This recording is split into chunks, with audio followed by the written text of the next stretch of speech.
Hi, I'm Sandy Schaser, and I'm here from Physical Therapy Services of West Michigan for the Survivorcise Wellness Series, and we're here today to talk about lymphedema. I'm here with my business partner, Kathy Carrier. And I'm Kathy Carrier. I'm a physical therapist, and I've been a physical therapist for over 35 years. At least 20 I've been in lymphedema, and I'm a certified lymphedema therapist. And now, Sandy is going to talk to you a little bit about what is lymphedema and what are the signs and symptoms of lymphedema. Most people don't know exactly what lymphedema is, and there's a lot of questions. I'm going to give you a pretty detailed definition. Lymphedema is actually a disease. It's a disease that happens when you get an interruption to the lymphatic system and you get an abnormal accumulation of protein-rich interstitial fluid. And basically this leads to a chronic swelling and inflammation to this area. Now, with all those really big definitions out there, I really want to break this down a little bit more to talk about what's the difference between edema and lymphedema. Edema is basically a symptom. We can have that symptom with many things. We can have a total knee surgery and we've got edema in our knee. We can fall down and hurt ourselves and get edema in different parts of our body. And what happens with this is it really accumulates in the extracellular around that area. So around the knee, you could be in that extra area. And then as you went through the process and things start to heal and get better, all of this goes away and you have a complete reduction of that edema. When we talk about lymphedema, this is actually a disease process that has a diagnostic code. And what we find is that you have this protein-rich interstitial fluid that's making fibrotic changes. When we talk about fibrotic changes, we're talking about scarring to the tissue. So these can be permanent changes. It puts you at a high risk for having cellulitis and infection in this area. And oftentimes this can be something that can stay with a person or have to be managed for long periods of time. In the United States, we estimate that we have about 3 to 5 million people with a diagnosis of lymphedema, and we're not even sure that those numbers are really accurate. The highest number really comes with breast cancer and the treatments that come with breast cancer that interrupt that lymphatic system. As we talk about the stages of lymphedema, there are basically 3 stages. In stage 0, if you've had some changes that have happened to the lymphatic system, whether you have an axillary dissection or whether somebody's having radiation, in stage 0, you might not really see any changes. There might not be anything that's measurable. There might be some subjective complaints of something going on in that area, but typically we're not going to see anything that we can measure or any pitting or anything like that happening. In stage 1, what we're going to see is this is reversible, and at that point what we're going to see is sometimes there's a little bit of change. There might be a little pitting where you push in the area of the arm and that finger kind of stays there and then it bounces back to that area where you can see there's some swelling, some changes. Somebody might complain and have different complaints of their shirt being a little too tight, or they have a bra with an underwire in it and they say, boy, by the end of the day I've had a lumpectomy, it's really pushing into my breast at that area. So we're starting to see some of these. Typically with elevation, these symptoms tend to go away.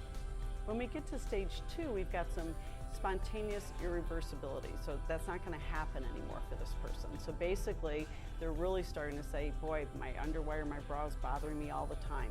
I've got my shirts too tight. Something's happening here. And then when they do some elevation, it's not going away. At this point, somebody definitely needs to have some treatment to get rid of this. The 3rd stage is a stage where we're really seeing some dramatic changes to the tissue. At this point, you're really going to see a lot of fibrotic changes and scarring. We cannot get things to go back to the way they were, and they're going to have some lifelong, long-term problems with this. So when we talk about what are the signs and symptoms, oftentimes it will start off with really subjective complaints. Like I said, people will say, do you think it's swollen, and do you see a difference between this? And they'll talk about some heaviness, some tightness. Maybe things just don't quite feel the same, or they're having some difficulty with stretching or reaching.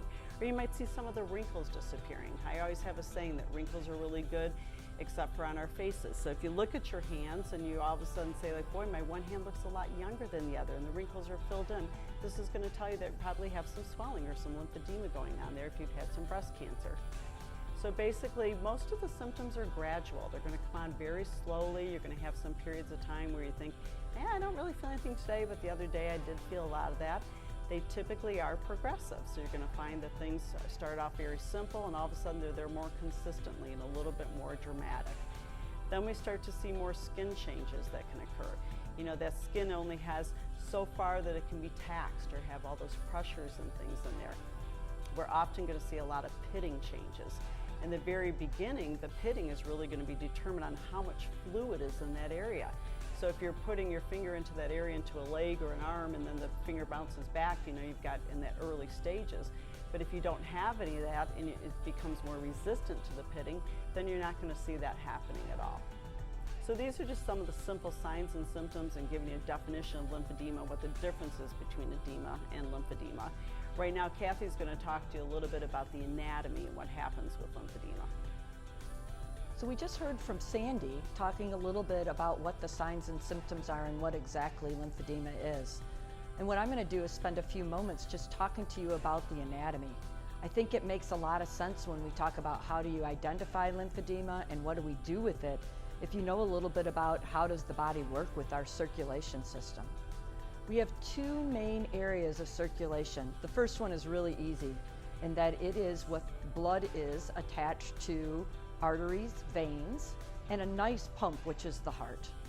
That is a closed system, which means that it pumps around at about 50 to 100 beats per minute. It is a deep system.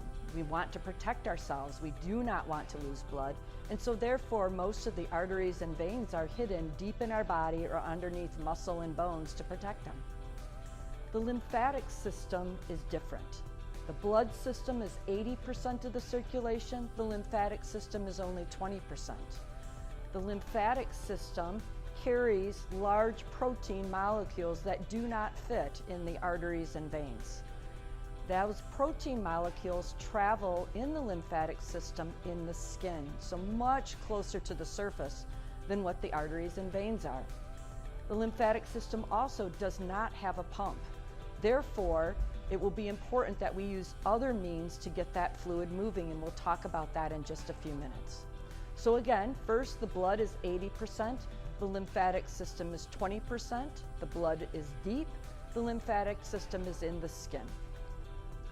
Because there is no pump, the lymphatic system relies on the skin being stretched or moved, which occurs when the muscles contract and the lymph nodes are in the joints, and when the joints move, the lymph nodes serve as a filter for the lymphatic system. That is really important when it comes to talking about cancer cells, because that's where your doctor looks for cancer cells. And when they find them or don't find them, then that helps them determine what's the best treatment sequence for you. Unfortunately, we can't grow new lymph nodes. So when we take those out, the body has to try to work its way around them. And a lot of times it can get a little bit slow and it can back up a little bit, and that's when you get lymphedema. Again, remember that that is more on the top surface. It's not necessarily deep, and it's more into those lymphatic vessels. Now Sandy's going to talk a little bit with you about what are the types of treatments that we do with lymphedema. Now I'm going to talk about the treatment of lymphedema. One of the first things that, as Kathy had said before, we're both lymphedema therapists, and we're certified lymphedema therapists. And that's the first thing that you want to make sure, is that you're going to somebody who's had full training. It is quite a few hours and a big commitment to become a certified lymphedema therapist. In our clinic, we actually have 3 of them. So the very first thing as you come into the clinic, you're going to get a really long history that your therapist is going to ask you. What types of treatments did you have? When did this start? How long has this been happening? What makes it worse? What makes it better for you? So then after we get through all that history, we need to know, because if we know that we have a compromised lymphatic system, say underneath your left arm and that left breast, then we know we have to reroute some of these fluids a different way. So that's why that's so important that we're asking you all those questions. Once we get started in the rest of the evaluation, we're going to do a very detailed evaluation. Most important things we're going to look at is what's happening to the skin. Are we seeing some changes? Are we having some breakdowns, some things that could lead to cellulitis in that area? After that, we're going to get a very detailed measurement.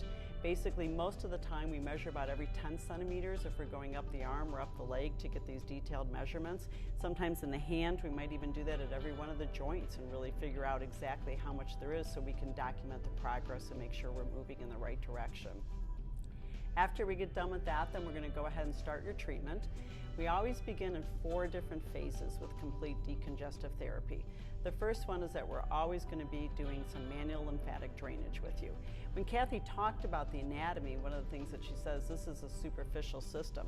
It's not a really deep system, so it's a very light type of massage. It's a very specific massage. When I talked before about if we have to reroute because we're compromised here, then we're going to be doing it the same way every single time. It's a massage that's very comfortable. It's not anything that's deep pressure or leads to any discomfort. Most of the time my patients say, boy, I could fall asleep while you're doing this. This is great. So we're doing the massage with you every single time. It's the same thing. We're moving it in that correct direction.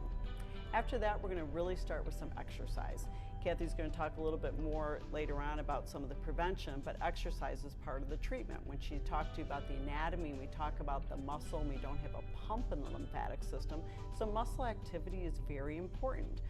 We are going to look at your range of motion. If we have some limitations, then we really have to fix that because we want you to be able to get your full range of motion again, and then we want to be able to work in that as you're exercising. So most of the time we start off with some stretching.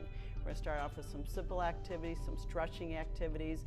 We typically are going to get into some cardiovascular and some walking. We're going to stimulate the lymphatic system, especially in the gut area with somebody, and making sure that they have a program that's going to meet their needs and help this reduction. We're always looking at skin care. That skin can only be taxed so far, so we need to make sure that it maintains its elasticity, that we don't have any skin breakdown that's going to lead to infection and cellulitis and a whole slew of complications that we don't want to happen. It's really important that it's very hydrated. We talk to all our patients about using a pH neutral lotion and making sure you're applying that all the time and that you're not getting into these terrible skin changes that come with a long-term type of disease process. If we're not achieving all the results, then we typically get into bandaging. There's a lot of question about bandaging. First of all, they are not ACE bandages. That's the most common mistake that people think is that we're putting ACE bandages. These are short stretch bandages. They're very specific. We're typically going to use quite a bit. I always tell my patients when I walk in with umpteen boxes, don't worry, I am a trained professional. I do know what I'm doing with this. Don't panic.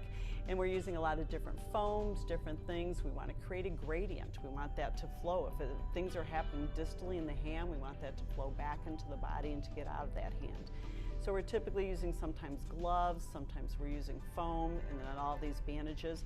And then as the person's moving with these bandages, it's just like I'm following them around and providing that little massage all the time. It's a reduction phase. So in the reduction phase, we're using the bandages. I have a lot of patients that come in with a question, say, how come you're not giving me a sleeve? How come you're not going to give me a stocking? And what I tell patients, that's not a reduction, that's a maintenance phase. So if you like the way you look right now, we'll pop you into a sleeve and they'll say, no, this isn't how I want to look. All right, we need to go through the reduction phase now. So these were all the things that we're going to do. We keep on progressing your treatment. In our clinic, Kathy and I are more than happy, and we find that we get even better results if you have a family member who can be taught, or if you can be taught how to bandage yourself. This is going to really push your progress forward a lot faster. And the more we encourage you to exercise and to do things on your own, you're really going to get the results a lot quicker and not spend a lot less time in our clinic. So that's basically the treatment phase, and then typically at the end of that, if you have to go into something that's going to be some compression, whether it's going to be a sleeve or any type of garment, we'll work with you with trying to get that for you as well. Right now, Kathy's going to talk to you a little bit about some of the risk factors and how to reduce that and prevention of lymphedema. So Sandy just has spent a little bit of time talking to you about treatment, and I'm going to talk to you about reducing the risk. You notice that we don't talk about prevention. I think one of the things we've learned in medicine is we're not very good at really preventing a lot of things today, but we can reduce the risk. I have had breast cancer. I've had lymph nodes removed. Every day I try to follow these to see if I can keep my risk down. It's been 11 years. I don't have symptoms of lymphedema. I will continue to do my best, but there are no guarantees in anything that we do. So let's just talk a little bit about what you can do, what all of us can do to try to reduce the risk of lymphedema. One, we really want to try to keep your body mass index, or BMI, under 30. That is a huge risk factor for lymphedema and a huge risk factor for ongoing cancer and recurrence of cancer. So this is super, super important. Talk to your family doctor, talk to your oncologist, talk to anyone to help you figure out what your body mass index is and what things you can do to keep it under 30. Number 2, exercise 150 minutes per week. That's over 7 days. That doesn't mean that you have to be gasping for breath. That just means that you have to be slightly out of breath, moderate to vigorous exercise. In small spurts is fine, but 150 minutes over 7 days. Sandy just published a video that talks about yoga. Whatever floats your boat is what's important for you. Walk, run, bike, weight training, gym, pool program, yoga, whatever is good for you, whatever interests you is beneficial. Any little bit counts. Number 3, avoid high exertion in hot, humid weather. We here live in Michigan. We don't have that many days, but when we do, it seems like the humidity can be oppressive. So does your body struggle with that too. So try not to overload your body. Can you use a different time of the day? Can you maybe avoid that activity that day and do it another day? Sandy already talked to you about the 4th one, which is skincare. I'm going to talk to you about how do you reduce the risk. Don't go out of your way to hurt yourself. So, if you are going to be working out in the woods, chopping wood, like one of my patients just did, then I would suggest maybe wearing long sleeve shirt to protect your arms. Try not to get sunburned. Try not to get itch or mosquito bites or anything like that on it. And try not to get poison ivy. It's bad enough as it is without adding it to some area that doesn't have good lymph nodes. So do the very best that you can to try to protect yourself and think about that. And the final one is trying to avoid tight clothing and tight jewelry. Anything that creates compression around your arm can back up fluid. Hence why we also talk about we don't put sleeves on people who do not have lymphedema, because it creates compression when I don't already have it. So the same thing with rings, jewelry, other types of stuff like that. Try to avoid that as best you can. And if you do think you have symptoms of lymphedema, I cannot say how important it is that early detection is so important. If we catch lymphedema early, there's only 20% of the people that require ongoing care. That's a big deal. That means if you catch it early, 80% of the time we'll do little things to manage it and keep it under control. That's a big deal. So make sure you talk to your doctor, talk to your nurse, talk to a navigator, talk to your family doctor, call us. It doesn't matter, just make sure that you talk to someone. We'd rather tell you that you don't have lymphedema and you were just being extra cautious. So going through everything, Sandy's going to spend a little bit of time kind of in finale to talk to you about how you can get a hold of us if you have any questions. Again, in closing, I'm Sandy Schaser from Physical Therapy Services of West Michigan, here with Kathy Carrier, who's my business partner. We both have been lymphedema therapists for approximately 20 years, and we've just added up, both been therapists for 38 years now and working together in our partnership for about 16 years. Our clinic has 3 certified lymphedema therapists, both of us, and also John Smolin Hetzel, and we're very committed to treating breast cancer patients.